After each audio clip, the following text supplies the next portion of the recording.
Self-adhesive labels are used in a wide range of industries, from health and beauty, food, beverage, wine and spirits, to pharma, durables, and chemicals.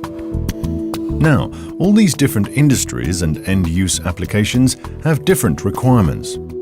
So, there's no one-size-fits-all technology. Let's take a closer look at self-adhesive labels for the food industry. Time is money, and in the food industry, cost-effectiveness is of the essence. So you'll want to use standard paper-based label stock without the hassle of priming first.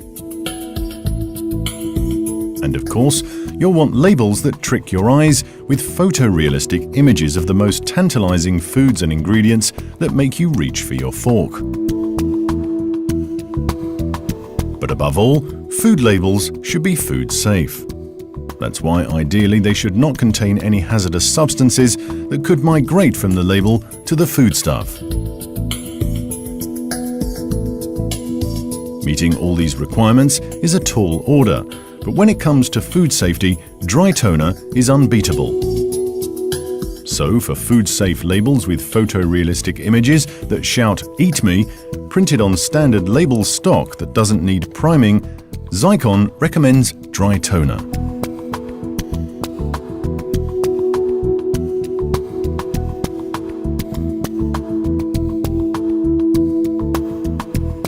Remember, there's no one-size-fits-all technology, but we can advise you on the best fit for your applications.